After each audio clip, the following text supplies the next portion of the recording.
BBS second year तथा MBS second semester अंतर्गत account subject को कस्ट एलोकेशन अर्थात ओभरहेड डिस्ट्रिब्युसन च्याप्टरमा छौं हामी र यस च्याप्टरको हामी प्राइमरी डिस्ट्रिब्युसन अफ ओभरहेड सकेर सेकेन्डरी डिस्ट्रिब्युसनका विभिन्न मेथडहरुबाट कस्टहरुको अर्थात ओभरहेडहरुको रिडिस्ट्रिब्युसन कसरी गर्ने त भन्ने कन्सेप्ट लिँदै छौं वा त्यससँग सम्बन्धित म यहाँहरुलाई क्वेशनहरु सल्युसन गरिरहेको छु। आज पनि म यहाँहरुसँग एउटा सेकेन्डरी डिस्ट्रिब्युसन सँग सम्बन्धित क्वेशन लिएर उपस्थित भएको छु, जुन क्वेशन हामीले स्टेप एलोकेसन मेथडबाट रिडिस्ट्रिब्युसन गर्ने छौं। यसमा प्राइमरी डिस्ट्रिब्युसनको कुरालाई फोकस गरेको छैन। प्राइमरी डिस्ट्रिब्युसन गरेर प्राप्त भएको जुन रिजल्ट हुन्छ त्यो रिजल्ट दिएर हामीलाई चाहिँ फर्दर सेकेन्डरी डिस्ट्रिब्युसनको लागि क्वेशन सोधेको छ। यो यहाँहरुको एक्जाममा सर्ट क्वेशनको रूपमा 5 मार्क्स को क्वेशन को रूपमा आउँछ। तसर्थ आजको क्वेशन तर्फ लागौं। A manufacturing company has 2 production department P1 and P2 and 3 service department namely timekeeping, store and maintenance. The departmental summary showed the following expenses for Baisakh 2066 भनेर हामीलाई इन्फर्मेसन दियो। अब हामीसँग यहाँ के छ भने दुईवटा प्रोडक्सन डिपार्टमेन्टहरु छन्। तसर्थ मैले यहाँनिर प्रोडक्सन डिपार्टमेन्ट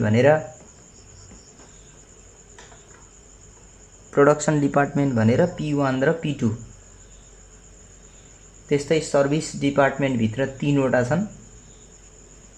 सर्भिस डिपार्टमेन्टमा एउटा छ टाइम किपिङ S1, S2 र S3 लेख्या छ। S1 टाइम किपिङ अनि S2 स्टोर्स छ अनि S3 दिएको छ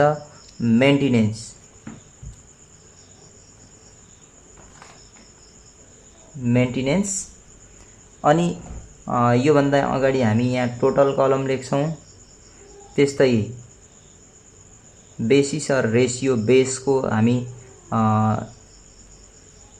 बेसिसहरु लेख्नु पर्ने हुन्छ। बेस केमा बेस भएर चाहिँ एलोकेसन गर्नुपर्छ भन्ने कुरा। त्यस्तै हामी फर्स्टमा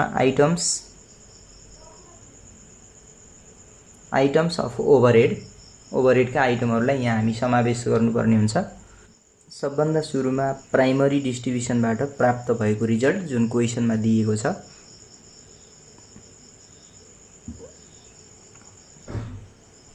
total overhead from primary distribution भनेर लेखे पनि भयो। अनि यो हामीलाई टोटल P1 डिपार्टमेन्टको लागि 16000 गिवन छ। त्यस्तै P2 डिपार्टमेन्टको लागि 10000 गिवन छ। टाइम किपिङ S1 डिपार्टमेन्टको लागि 4000 गिवन छ। अनि त्यस्तै S2 डिपार्टमेन्ट स्टोरको लागि 5000 गिवन छ हैन। अनि S3 मेन्टेनेन्स डिपार्टमेन्टको लागि 3000 गिवन छ। र यो सबैको टोटल रिजल्ट यहाँ हामी टोटलमा देखाउनु पर्ने हुन्छ। जस्तो 26000 अनि प्लस 4000 प्लस 5000 प्लस 3000 यसो गर्दा 38000 हुन आउँछ। यो हामी टोटलमा पनि लेख्यौं। यो चाहिँ क्वेशनमा गिवन छ। अब यो टोटल ओभरहेड भनेको फ्रम प्राइमरी डिस्ट्रिब्युसन हो। अब हामी रिडिस्ट्रिब्युसन गर्दा हामी सर्भिस डिपार्टमेन्ट यी तीनवटा जुन S1, S2 र S3 डिपार्टमेन्टहरु छ, यी तीनवटा डिपार्टमेन्टहरुलाई रिडिस्ट्रिब्युसन गर्नुपर्ने हुन्छ। तसर्थ मैले यहाँनिर डिस्ट्रिब्युसन्स अफ ओभरहेड भनेर लेखे। र रिडिस्ट्रिब्युसन गर्ने बेलामा हामी स्टेप एलोकेसन मेथडमा छौं र स्टेप एलोकेसन मेथडमा हामी रिडिस्ट्रिब्युसन गर्ने बेलामा सबभन्दा सुरुमा के विचार गर्नुपर्छ भने सर्भिस डिपार्टमेन्ट दिएको छ र त्यो सर्भिस डिपार्टमेन्टहरुका बेसिसहरु पनि क्वेशनमा हुन्छन्, अवेलेबल हुन्छन्। जस्तो टाइम किपिङ डिपार्टमेन्ट भन्यो भने यो हामी मेसिन आवरका आधारमा टाइम किपिङ सर्भिस डिपार्टमेन्ट यसलाई हामी एलोकेसन रिडिस्ट्रिब्युसन गर्नु पर्यो भने त्यति बेला नम्बर अफ इम्प्लोइका आधारमा डिस्ट्रिब्युसन गर्नुपर्ने हुन्छ। त्यस्तै स्टोर डिपार्टमेन्ट दिएको छ, स्टोर डिपार्टमेन्टलाई रिडिस्ट्रिब्युसन गर्दा नम्बर अफ रिक्विजिसन स्टोर रिक्विजिसनका आधारमा रिडिस्ट्रिब्युसन गर्नुपर्छ भने मेन्टेनेन्स डिपार्टमेन्ट दिएको छ, त्यसलाई हामी मेसिन आवरको आधारमा रिडिस्ट्रिब्युसन गर्नुपर्ने हुन्छ। सबभन्दा सुरुमा हामी रिडिस्ट्रिब्युसन कहाँबाट सुरु गर्ने त भन्दा जुन सर्भिस डिपार्टमेन्टको बेसिसको इन्फर्मेसन सबैभन्दा बढी डिपार्टमेन्टहरूमा दिएको छ त्यो डिपार्टमेन्टबाट हामी सुरु गर्नुपर्ने हुन्छ। जस्तो टाइम किपिङ यस1 डिपार्टमेन्टको लागि नम्बर अफ इम्प्लोइ भनेको 4वटा डिपार्टमेन्टमा एभाइलेबल छ। तसर्थ हामी सबभन्दा सुरुमा त्यही टाइम किपिङ अर्थात् यस1 डिपार्टमेन्टलाई हामी के गर्छौं त भन्दा रिडिस्ट्रिब्युसन गर्छौं। रिडिस्ट्रिब्युसन अफ ओभरहेड फ्रम यस1 time keeping department. Time keeping department हो भने हामी यो 4000 जुन टाइम किपिङ डिपार्टमेन्टको छ यसलाई हामी नेगेटिभ फिगरमा देखाउने भयौं र यसलाई के को आधारमा एप्रोक्सिमेट गर्नुपर्छ त भन्दा नम्बर अफ इम्प्लोइको आधारमा। अब नम्बर अफ इम्प्लोइको आधारमा हो भने यहाँनिर हामी के गर्नु पर्यो भन्दा बेसिस लेख्नु पर्यो। सबभन्दा सुरुमा P1 डिपार्टमेन्ट छ, तसर्थ P1 को रेशियो लेखौं। 40 दिएको छ 4, त्यसपछि P2 को 30 छ 3, अनि यस1 मा छैन, यस2 मा 20 दिएको छ 2 र यस3 मा 10 दिएको छ 1। यसलाई हामी के गर्छौं टोटल गर्छौं। टोटल गर्दा हेर्नु त 10 आउँछ। अब हामी के गर्नु पर्यो भने यो 4000 जुन टाइम किपिङको टोटल थियो यो 4000 लाई हामी रेशियोको टोटलले डिवाइड गर्छौं। 10 ले डिवाइड गर्यौं, त्यसरी 400 आयो रेट। 400 * 4 गर्यौं भने हामी पहिलो डिपार्टमेन्टमा राख्न सकिन्छ, किनकि यो रेशियो बनाउँदाखेरि यहाँ तपाईले जसरी डिपार्टमेन्टहरु लेख्नु भएको छ त्यही अनुसारकै रेशियो मिलाउनु होला। जस्तो 400 * 4 गर्दा 1600 हुन्छ हैन। त्यस्तै 400 * 3 गर्दा 1200 हुन्छ। 400 * 2 गर्दा यहाँ 800 हुन्छ र 400 * 1 गर्दा 400 हुन्छ। यो सबै जति पनि हामी रिडिस्ट्रिब्युसन गर्यौं यो सबैको सम गर्दा 4000 आउनु पर्छ। तर यो सबैलाई हामी टोटल गर्यौं भने यो 4000 यहाँ नेगेटिभमा भएको हुनाले यहाँनिर रिजल्ट 0 आउँछ। हामी अहिले यस1 डिपार्टमेन्ट टाइम किपिङ डिपार्टमेन्टबाट रिडिस्ट्रिब्युसन गर्यौं। त्यसपछि हामी के गर्छौं भने फ्रम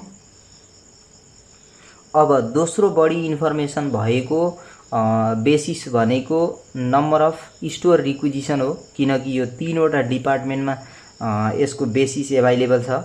तसर्थ हामी के गर्छौं भने यस2 डिपार्टमेन्ट अर्थात् स्टोर डिपार्टमेन्टलाई रिडिस्ट्रिब्युसन गर्नुपर्ने हुन्छ। म यो यस2 डिपार्टमेन्टमा गएँ। यो भनेको नम्बर अफ स्टोर रिक्विजिसनको कुरा छ। नम्बर अफ स्टोर रिक्विजिसनको पनि हामी रेशियो बनाउनु पर्ने हुन्छ। रेशियो बनाउँदा यहाँ दिए अनुसार नै गर्नुपर्ने हुन्छ र स्टोर डिपार्टमेन्टलाई रिडिस्ट्रिब्युसन गर्ने हो भने पहिले हाम्रो यो स्टोर डिपार्टमेन्टको जति छ ओभरहेड त्यसलाई हामी यहाँ माइनसमा देखाउनु पर्ने हुन्छ। 5800 छ माइनसमा, किनकि यो 5000 र यो 800 जोडेर 5800 लाई हामी माइनसमा देखाउँछौं। अब यो 5800 लाई हामी रिडिस्ट्रिब्युसन गर्नुपर्ने हुन्छ। यसको रेशियो बनाऊ पहिले। स्टोर रिक्विजिसनको लागि P1 डिपार्टमेन्टमा 24 दिएको छ हैन। त्यस्तै P2 डिपार्टमेन्टमा 20 दिएको छ। यो सबै यसैलाई आधार मानेर सल्युसन गर्दा पनि हुन्छ। जस्तो 24 P1 मा, P2 मा 20 दिएको छ र यस3 मा 6 दिएको छ। यो सबैलाई हामी टोटल गर्छौं र टोटल गर्दा कति हुन्छ त भन्दा यो 30 हुने भयो। 30 र 20 50 हुने भयो। अब हामी के गर्छौं भने यो जुन स्टोर डिपार्टमेन्टको टोटल छ 5800, यो 5800 लाई 50 ले हामी डिवाइड गर्छौं। यसो गर्दा 116 आउँछ। 116 * 24 गरेर हामी P1 डिपार्टमेन्टमा राख्छौं। 24 सँग मल्टिप्लाई गर्यौं, यो भने 2784 हैन। त्यस्तै इन्टु 20 गर्छौँ र सेकेन्डमा राख्छौँ भनेको 23 20। अनि त्यस्तै फेरि हामी इन्टु 6 गर्छौँ र यो भनेको टाइम किपिङ डिपार्टमेन्टमा छ या मेन्टेनेन्समा छ त्यो विचार गर्नुपर्छ। यस3 डिपार्टमेन्टमा एभाइलेबल छ, तसर्थ यहाँनिर टाइम किपिङमा छैन। यस3 डिपार्टमेन्टमा हामी इन्टु 6 गरेर देखाउनुपर्छ 696। स्टेप वाइज गरेका छौँ, जस्तो हामी यस1 डिपार्टमेन्टलाई सबभन्दा सुरुमा एलोकेसन गऱ्यौँ, रिडिस्ट्रिब्युसन गऱ्यौँ, त्यसपछि हामी यस2 डिपार्टमेन्टलाई गऱ्यौँ, अब यस3 डिपार्टमेन्टलाई गर्छौँ। यसरी स्टेप वाइज गर्नुपर्ने हुनाले यसलाई स्टेप एलोकेसन मेथड पनि भनेको हो। त्यस्तै मैले यहाँ अब तेस्रो डिपार्टमेन्टमा गएँ फ्रम यस3 डिपार्टमेन्ट। यस3 डिपार्टमेन्ट भनेको मेन्टेनेन्स डिपार्टमेन्ट हो। मेन्टेनेन्स डिपार्टमेन्टको एलोकेसन गर्ने बेलामा हामी मेसिन आवरको आधारमा गर्नुपर्ने हुन्छ। मेसिन आवरको हामी रेसियो बनाउँछौँ र मेसिन आवर हामीसँग एभाइलेबल भनेको प्रोडक्सन डिपार्टमेन्टमा मात्रै छ। P1 मा 2400 छ भने P2 मा 1600 छ। यसको हामी पहिले रेसियो बनाउँछौँ हैन। जस्तो 800 ले तपाईहरुको डिभाइड गरेर निकाल्नु भयो भने 3:2 हुन आउँछ। यो टोटल चाहिँ 5 हुने भयो हैन। दुईवटा डिपार्टमेन्टमा मात्रै छन्। यो मेन्टेनेन्स डिपार्टमेन्ट जुन छ यसको हामीसँग कति ओभरहेड छ त यसलाई पहिले टोटल गर्छौं हामी। 3000 + 400 + 696 लाई हामी एड गर्छौं। यो सबैलाई टोटल गर्दाखेरि 4096 आउँछ र यो 4096 यो हामी माइनसमा देखायौं र यो 4096 हामीले चाहिँ यो यस3 डिपार्टमेन्टको रिडिस्ट्रिब्युसन गर्नुपर्ने हुनाले यसलाई पनि नील बनाउनु पर्ने हुन्छ र यो 4096 लाई हामी रेशियोको समले डिभाइड गर्छौं। 5 ले डिभाइड गर्नुपर्छ।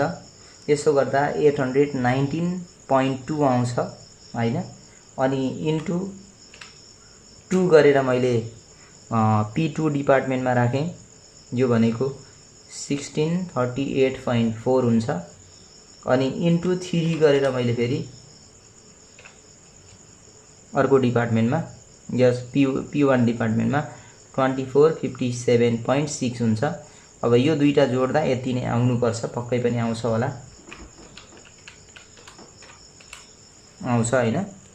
र यी दुईवटा डिपार्टमेन्टमा दिएको छैन र यसरी हामी स्टेप वाइज एउटाबाट अर्को अर्कोबाट अर्को गर्दै हामी के गर्यौं, ओभरहेडलाई रिडिस्ट्रिब्युसन गर्यौं। अब यसलाई हामी टोटल गर्छौं र यसरी हामी स्टेप एलोकेसन मेथडबाट चाहिँ हामी सेकेन्डरी डिस्ट्रिब्युसन गर्न सक्छौं, रिडिस्ट्रिब्युसन गर्न सक्छौं। यो भनेको टोटल ओभरहेड आफ्टर रिडिस्ट्रिब्युसन हो। यो जति पनि ओभरहेडहरु छ त्यसलाई हामी टोटल गरिदिनु पर्छ हैन। जस्तो यो सर्भिस डिपार्टमेन्टहरुको सबैको रिजल्ट चाहिँ नील आउँछ किनकि सबै रिजल्टहरुलाई सबै फिगरहरुलाई हामी चाहिँ रिएप्रोक्सिमेट गरेका हौं। तसर्थ यो P1 र P2 डिपार्टमेन्ट दुईटाको चाहिँ हामी टोटल गरिदिनु पर्ने हुन्छ। जस्तो 16000 प्लस 1600 2784 प्लस 24 57.6 यो गर्दा हाम्रो 2284 1.6 आउँछ हैन। त्यस्तै अर्को पनि डिपार्टमेन्टमा टोटल गर्नुपर्ने हो। 11200 प्लस 2320 अनि प्लस 1638.4 यो 15158.4 आउँछ र यो दुईवटालाई हामी टोटल गर्दा 3800 आउनै पर्छ। र यसरी हामी स्टेप एलोकेसन मेथडबाट रिडिस्ट्रिब्युसन कसरी गर्न सकिन्छ भन्ने एक्जाम्पल मैले आजको क्लासमा यहाँहरुलाई दिएँ। अब स्टेप यो भन्दा अघिल्लो क्लासमा मैले तपाईहरुलाई डाइरेक्ट एलोकेसन मेथडबाट सिकाएको थिएँ। अहिले स्टेप एलोकेसन भयो। यो भन्दा अर्को क्लासमा भने म अर्को सेकेन्डरी डिस्ट्रिब्युसनको नयाँ मेथड लिएर उपस्थित हुने नै छु। तबसम्मका लागि यहाँहरुसँगबाट बिदा हुन्छु। हस्त नमस्ते।